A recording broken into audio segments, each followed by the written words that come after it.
All right. Good afternoon, everyone. I'm Deirdre Cooper Owens. I am a professor in the history of medicine at the University of Nebraska-Lincoln and also director of the Medical Humanities Program.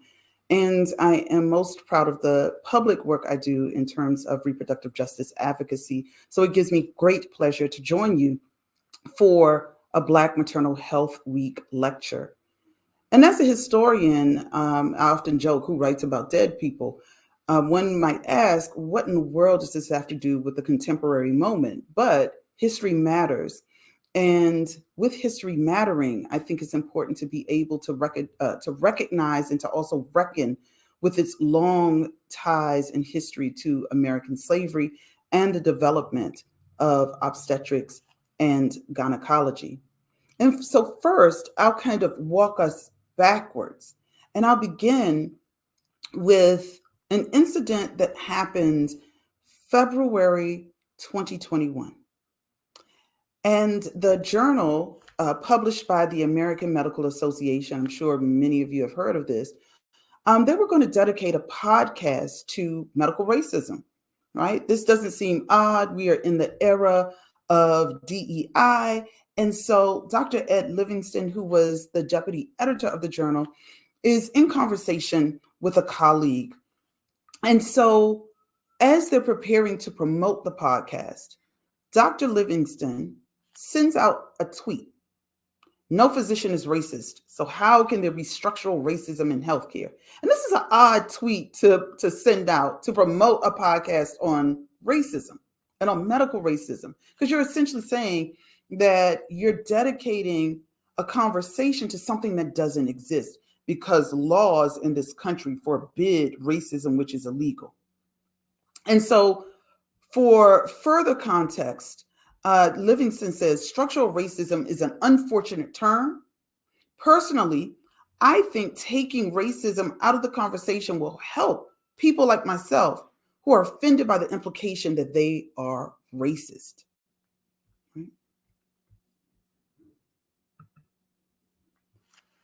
Now, this is the thing. Studies had been published, research had been found years before this quotation causes the kind of firestorm and controversy that it does. We know medical racism exists. In fact, in April of 2021, the CDC declared racism as a public health crisis because of the startling health disparities that COVID revealed. And the Black birthing crisis was one of the most damning pieces of evidence that medical racism was being practiced.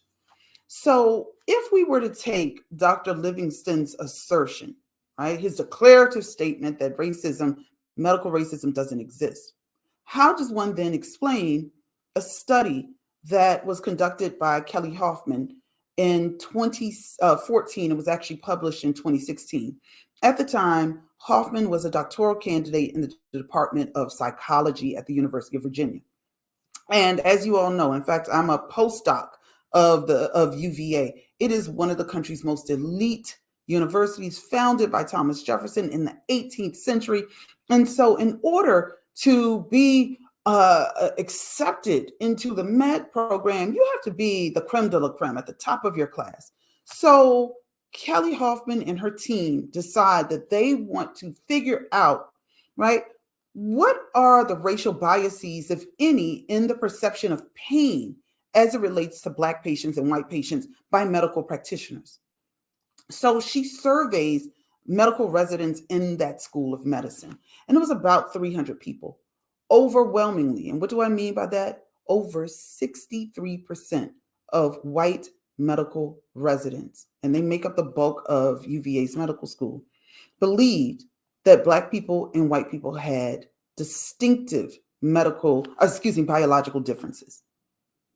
Now, these are not people who, are just graduating high school.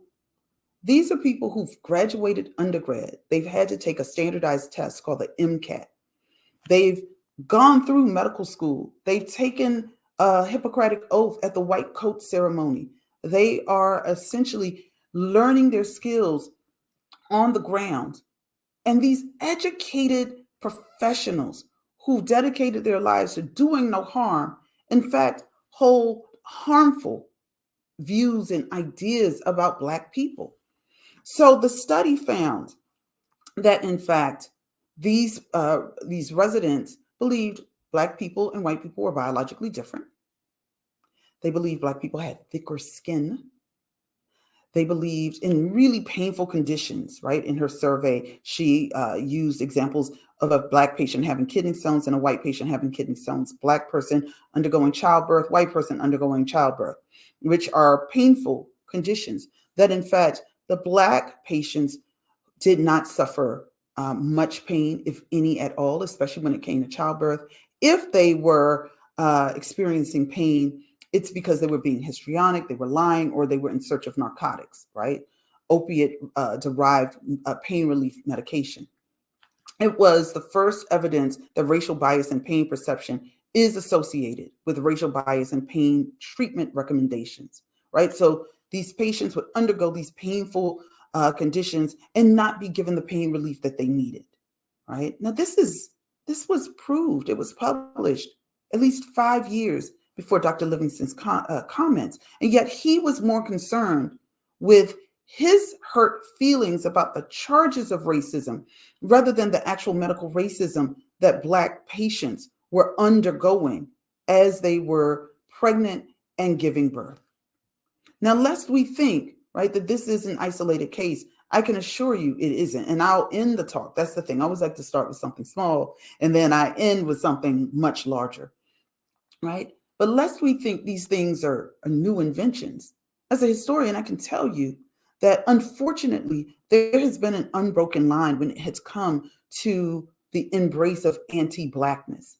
And although medicine and medical research and practice is supposed to be undergirded by science, right? And science is supposed to be value neutral. We know that human beings are the ones who create the practices, the surgical techniques, right? The ideas about certain bodies and lives. And this stems all the way back to the colonial period. And so what I like to do is actually focus on someone from the 19th century. That's the era that I specialize in. And the antebellum era is that era right before the Civil War starts. So I'm basically talking about the 19th century, like the teens until about 1861. And this guy that you see on the screen, Dr. Samuel Cartwright, is a very interesting individual, highly respected, earned an MD from America's first medical school, which was Transylvania University in Lexington, Kentucky. Prolific medical writer, and also highly respected. There had been some people, oh no, he was just a quack. And I was like, how was he a quack when the Confederate States of America was formed in 1861?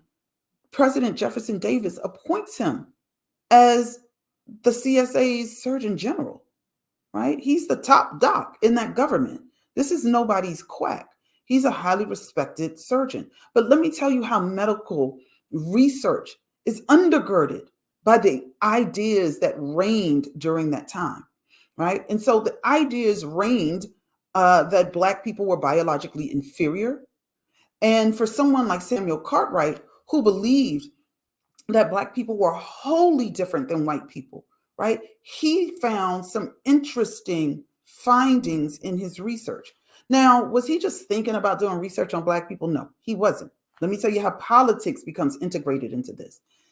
The Louisiana State Medical Association in the very early 1850s asks Cartwright to conduct research on the Negro. Now, why would a medical association be interested in this doctor conducting research on the Negro race, as they were called back then? Let me tell you, there had been a lot of tension between the North and the South, right? Now, no one could have predicted that there was a civil war, but there were certainly tensions between a slave-holding economy and a non-slave holding economy. And so this was being played out in lots of ways. And so the Louisiana State Medical Association, firmly pro-slavery, right, firmly Southern, wants proof from a respected researcher and doctor of whether there are any biological distinctions about the Negro, right? How is the Negro distinctive from the white race? And so what Sam Cartwright finds out is really interesting. And in the early 1850s, he publishes an article on the distinctiveness of the Negro race, right? And he talks about these distinctive diseases. And I mean, they range. There's one he calls rascality, pretty self-evident, right? You're uppity, you don't follow directions, you're a rascal. So that's a disease. Black people have thicker skin. Sounds kind of like Kelly Hoffman's study at UVA in the 21st century. I'm talking about the 19th. And this is Black people were clay eaters or dirt eaters. Now, this is interesting. Sam Cartwright owned slaves. He's a Southern born man. He knows good and well that enslaved people are not eating diverse diets as their owners, right? As overseers, even. And so, if someone is prone to want to eat dirt or clay, it's because of the low iron that they're experiencing. We know that now. There's no context for this. It's just these people are prone to eat dirt. They're so animalistic and primitive like. And then the most interesting that folk have been writing about, ever since he published the article is something called drapetomania, Drapetomania, drapetomania. And this is the idea that if an enslaved person harbors the thought of running away or actually runs away, they are mentally ill. Right? And if that's not enough, he later does research on the spirometer. So you can see the copy of a book, Breathing Race into the Machine, right? I'm talking to a bunch of you affiliated with the medical sciences and technologies. And so you know about the spirometer. It is used to assess lung capacity. And so although Sam Cartwright doesn't invent the spirometer, he's doing research where he wants to assess, right? He wants to find out if the Negro race and the white race have similarities or dissimilarities when it comes to their lung capacity. Once again, to prove, are Black people fit for freedom? Or are they, as enslaved people, are they living in the comfort of something that is helpful, beneficial, and civilizing for them? And so he takes the findings, and what he finds, right, in the late 1850s, early 1860s, is that in fact, the Negro race has a diminished lung capacity when compared to the white race, proving once again that these are physically unfit people. They are biologically inferior. His work is so influential that it even influences the U.S. government through the U.S. Sanitary Commission's studies of Black men and white men who become soldiers in the Civil War in the early 1860s, right? And this is the U.S. government, not the CSA. Now, what are the linkages to the present day? Of course, the spirometer is still used to assess lung capacity. And guess what? If a Black person and a white person breathe into the machine and they have the same numbers, right? The same score, the medical practitioner has to adjust the reading for the Black person. There's no reason to do so except for us a history and a historical practice that is rooted in the really anti-Black racial science and medical research of the 18th and 19th centuries. There really is no reason to do it. And yet this is practiced in the 21st century. And it creates all kinds of financial problems around preconditions and all of these things that can affect insurance premiums. And so there really is this Black tax that Black people have to absorb because of the racist practices and traditions produced by inanimate objects, right? It is just maddening to think about those things. And so a part of why I wanted to enter into conversations in the public discourse about these kinds of histories is because people didn't know about them, but also when we started to focus on the father of American gynecology and the fathers of different branches of medicine, the ways that reporters and journalists were framing it was these people were exceptional, right? Sam Cartwright was exceptional. And I'm saying, no, he actually held views that were lockstep with the era. And so when you bring in someone like a James Marion Sims, I wrote a book about the history of American gynecology. Often he is seen as exceptionally brutal in his treatment of enslaved women. And I'm saying, wait, let's not give this man that much credit. he was actually quite average when it came to his treatment of Black patients.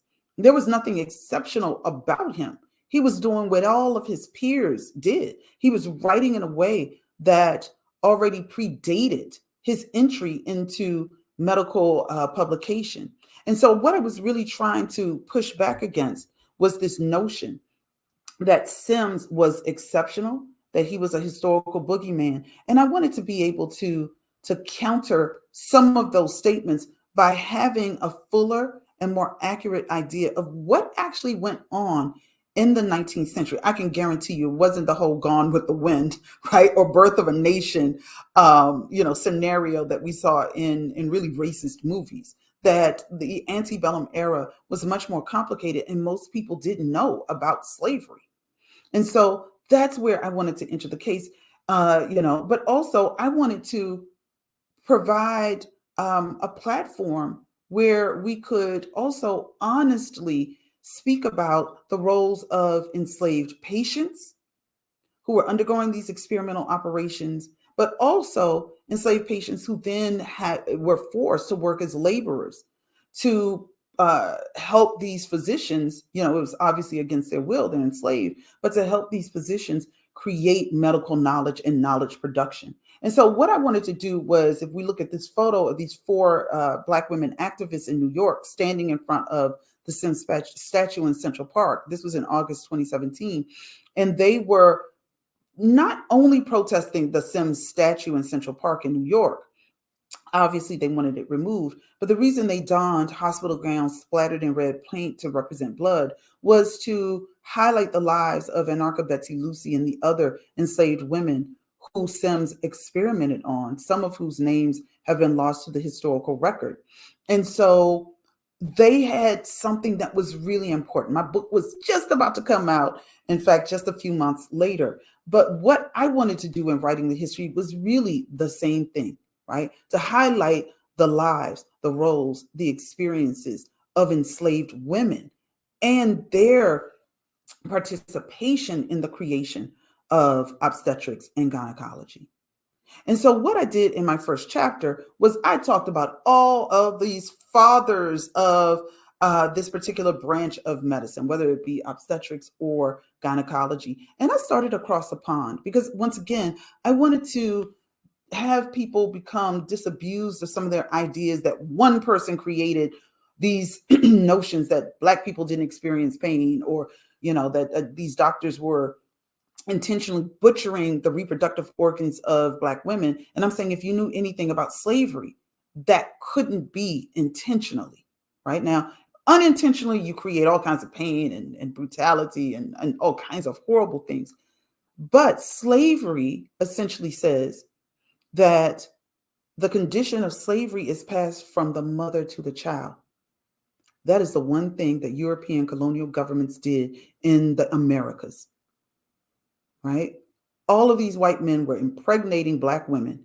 And colonial law said that if a child was born to a white man, because it's a patriarchal society, right, that the child is supposed to inherit the condition of the father. Well, that's going to prove a problem when you have white men who are literally raping and molesting enslaved women. And so they changed the law because slavery is beginning to be so lucrative, right, that they now say, hey, we're going to use an ancient Greco-Roman law called Partus Sequitur Ventrum that says the condition of the womb, right? So the mother passes along her condition of servitude to her child.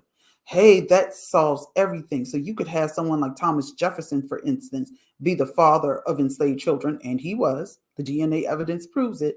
And his children don't have to. In fact, they have no claim to his assets, to his freedom. And so those are the things that I needed people to know, right? That historians know, but the average American is just not taught that in their high school classes, and sometimes not even in the college classroom. And so I began in France with a man called Georges Cuvier, who was the Western world's most famous natural historian. And he becomes important for me because of what he does for a South African woman who was born into slavery called Saartjie Baartman. She was derisively known in the Western world as the Hottentot Venus because of the size of her buttocks. That's it. But why does that mean anything for me as someone who writes about slavery and the history of medicine? Well, because her body becomes pathologized medically. She doesn't just have big buttocks. All of a sudden, she has a medical condition, a pathology called steatopedia. That means the enlargement of the buttocks, that there's something wrong with her. And Cuvier is really interested in trying to find out if Bartman is the missing link between primates and human beings. And he wants to know, does she have a hooded labia? Are her breasts and nipples elongated? Is she more lascivious or oversexed, overheated than the average white woman? And so, unfortunately, she dies under his, and I use air quotes, care when she's in her early 20s at the National Museum of Paris. So now he has full access to her body. He performs an autopsy, cuts out her brain, preserves it, puts it in a bell jar, finds nothing wrong, cuts out her genitalia, preserves it, puts it in a bell jar, and cleans her skeleton. As you can see a picture of her remains, guess what he finds? She's a normal human being. In fact, she's not a missing link from anything. Right? Normal human being. But why is this important? Because A, it teaches us that even in the afterlife of slavery via the death of a owned Black woman, there's value in her body for the medical profession. They learn from it, right? People are being taught about Black folk and Black women's bodies. Writings are being produced. Knowledge is being created. And in fact, there is a curiosity around the remains of Black cadavers, right? Corpses. All of her remains are displayed in the National Museum of Paris from her death in the early 19th century until 1974, when her brain and genitalia are lost in those bell jars. Her skeletal remains are not sent back to her home in South Africa until the 21st century. So this is one example from the late 18th century, early 19th century. Another, Ephraim McDowell, father of the ovariotomy, a name most people don't know of. He performs a number of surgeries on enslaved women after a successful ovariotomy surgery, just means the removal of tumors, ovaries in a white woman. So he says, hey, I got to perfect this technique. In fact, it's the first successfully recorded abdominal incision in Western history. So he's like, I gotta perfect this. And guess what he finds? Right, slave-owning physician in Kentucky. He finds 5 negresses, 4 enslaved, 1 is a free woman of color. He performs these surgeries. 1 of them dies. He does so in 1809 through 1817. Finally publishes an article. Remember this idea that people attributed to Sims, that he somehow created the idea that Black people didn't experience pain. And this is, remember, 1809 to 1817. Ephraim McDowell publishes an article. The backlash he received was actually surprising, right? He performs these successful surgeries, broadly successful. And the backlash is just amazing. One doctor from Britain, Dr. Johnson, says, and I quote, he says that, of course, these negresses bore the knife, right? They can bear pain with the impunity of rabbits and dogs. So this idea, well, yeah, you're gonna perform these surgeries on Negro women because they don't experience pain, but also that they reproduce quickly like rabbits and dogs, right? Early 19th century. Dr. Francois Prévost, right? Now this historical marker is wrong. There are no portraits of Prévost, but he was French born, owned slaves. He leaves France, immigrates to Haiti, France's then most valuable colony. In 1799, he begins experimental research on pregnant enslaved women there. But the Haitian Revolution is underfoot, so he skedaddles to a former French colony, now a part of the United States, Louisiana, settles in Donaldsonville, and he becomes, remember I said, this sign has some inaccuracies. He becomes not the first, but the second American to perform 2 successful cesarean sections. And talk about power and the imbalance of power. 2 of those enslaved women that he performs these successful cesareans on, he is so proud of his achievement, he names her child, one of their children, after him. Now, this is where I tell people, instead of focusing on the historical boogeyman of Sims, right, it's my job to point out the structure and the system of medical racism. Because for me, you don't implicate one without implicating them all, right?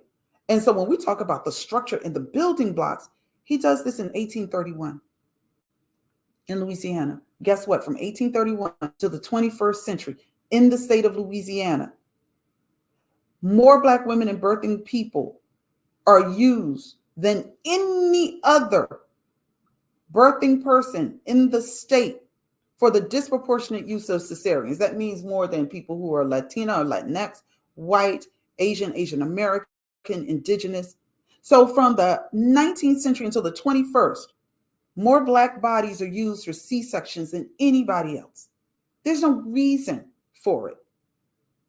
But it's a historical line and practice based on these racist ideas that Black people's bodies are easily accessible, expendable, but also don't experience pain. The only state to knock it from that number one position about 3 to 4 years ago was Mississippi, considered the Blackest state because it has the largest population of African Americans in any state outside of Washington, D.C., which is a district, right? We should know this man's name because his practice endures. John Peter McTower, he founds a hospital, the Randolph-Macon Hospital in Virginia, another slave-owning physician, pioneers in a surgery most of us have never heard of, but it's the one that makes James Marion Sims, the father of American gynecology, very famous in his obstetrical fistula surgery, where after a very protracted, very long childbirthing session that can last days, the upper vaginal area is essentially sloughed away because the mother is trying to expel the fetus or the infant. And that sloughing creates a hole or fistula. And right above that upper vaginal area is the bladder. And incontinence is the result. So John Peter McTower does what I call this kind of binary experiment, surgical experimentation on an enslaved woman and a white woman. And he tries a silk suture method. And amazingly, the white woman is cured. No longer suffers from incontinence. The enslaved woman is not. He writes that he works for 8 clinical trials. She is never cured, and he blames the patient. This whole practice of patient blaming, right? Because there's a negative medical outcome. It has to be her fault. And guess why he blames her? Well, if she had stopped engaging in sexual intercourse, the patient could have been healed. Sir, you own enslaved people, and you know good and well that enslaved women have no control over their bodies. They are raped. They are molested. They're sexually abused. She can't tell you to stop performing operations on her over years. How in the world is she going to stop engaging in sexual intercourse? Right? But this idea that Black women are so lustful and full of, passion, and they're oversexed, that her own desire for sex, right, precludes her from being healed. Now, one might say in the 21st century that slavery is actually the negative social determinant, because it does not allow one's body to rest and heal. And then we get to James Marion Sims, the person everybody asks me about, person that I'm probably least interested in, but I have to talk about him because he becomes the portal for which we can understand this, because after he dies, his colleagues give him the name, the father of American gynecology. And Sims, he does the same obstetrical fistula surgery called vesicovaginal fistula surgery back then. And after a number of years, he creates a successful surgical reparative method. We do know the names of 3 of those enslaved women, Anarcha, Betsy, Lucy. And we also know some things that Sims left us, right? Sims told us that the first hospital for women was in Montgomery, Alabama. It was a slave, a hospital for the treatment of Negro women. So those 6 to 8 cases that he canvassed the county for to house in this hospital, and you can see the pictures of the hospital, right? His office in Montgomery.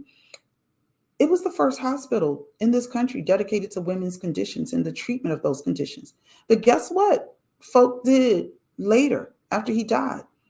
They didn't create, right, a historical marker honoring this hospital and the forced experiments that happened on these enslaved women. They said the hospital he founded in 1855 in New York was the first hospital for women.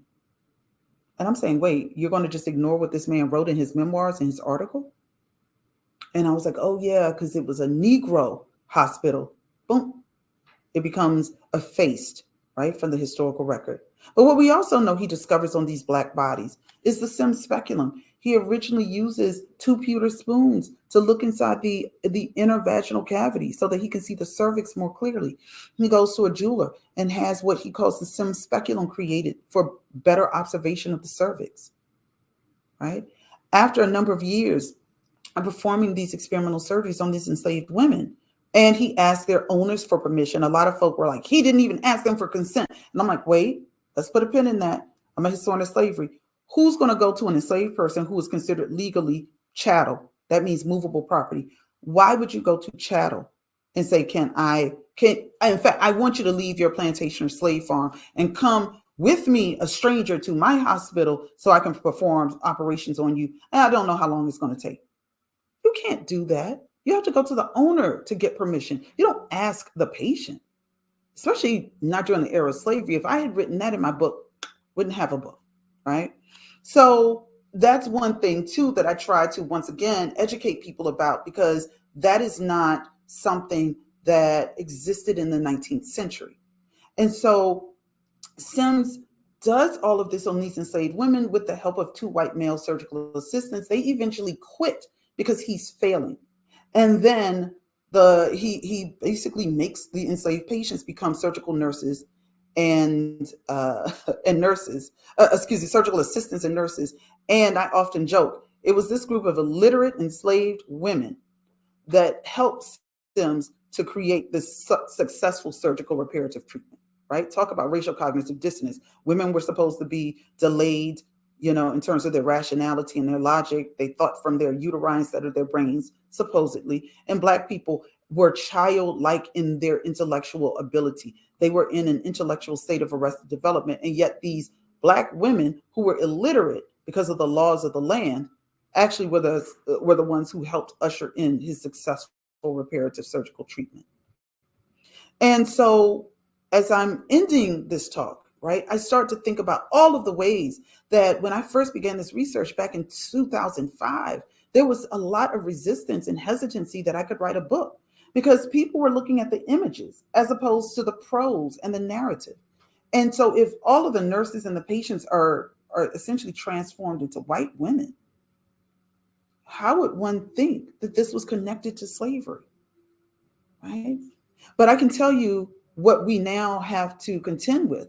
So there is, right, eradication of obstetrical fistula in this country, and that is a good thing.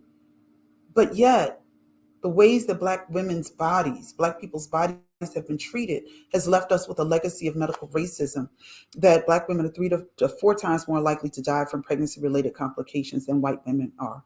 When I lived in Brooklyn at the publication of my book, and this was just 5 years ago in 2017, almost 6 years, I can assure you that in Bed-Stuy, where I lived, that figure was 8 times more likely to die from pregnancy-related complications than white women.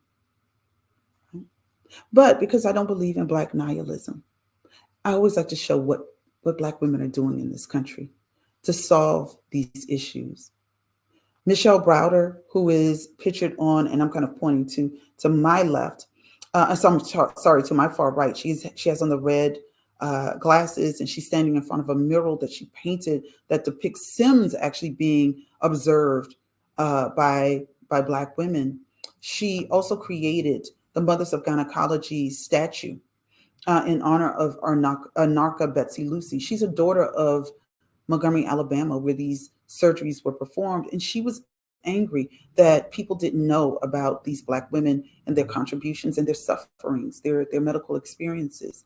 And the real flex here is that this sister also published the former Sims Hospital, and what was used as a space for experimenting on owned Black bodies now becomes a sanctuary for Black women to be treated medically when they're pregnant.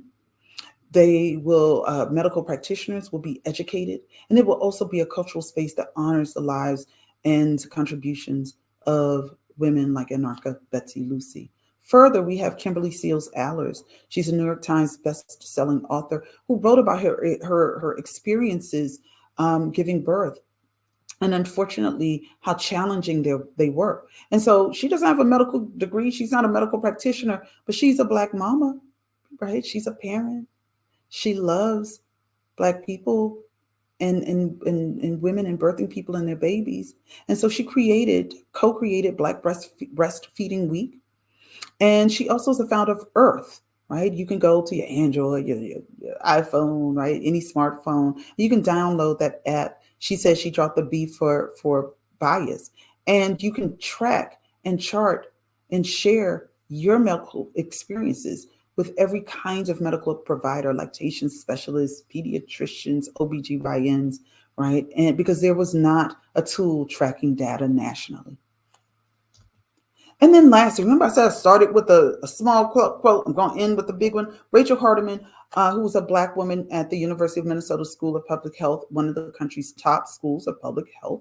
She and her research team decided to research the records of almost 2 million Florida hospital births between the late 20th century, 1992 and 2015, because they were looking for clues about births and racism. And that was the other thing too. She wanted to use accurate language. For so long, people have been saying Black mothers are this and that. Black mothers are the ones who suffer the most from, these things because Black people do this or Black people are more prone. And she's like, wait. Black people aren't more prone. There's nothing about being born as a Black person that makes you more prone. We're human beings. And as we know, human beings are 99.9% similar rather than dissimilar. She's saying it's anti-Blackness that's creating these horrible statistics. And they found that in Florida births, right, of these almost 2 million records, that although Black newborns are 3 times as likely to die as white newborns when those babies are cared for by Black doctors after birth, right? And pediatricians, neonatologists, family practitioners, their mortality rate was cut in half. So ultimately, we need to create a pipeline, right? There's already a pipeline from school to prisons. What about a pipeline from schools to med school? Schools that, in high schools and in community colleges, you can become a doula. Right? Schools that prepare one to become a midwife. Right? Those are the kinds of things that we need to do. And as I end this, I also want us to think about these mothers, their children, birthing people, right? It's not these objects of scientific inquiry and curiosity, but as subjects who are in need of quality care, cultural competency, and a shot at life. So I thank you so much for your time. And I thank you for all of the work that you're doing to privilege and amplify Black maternal health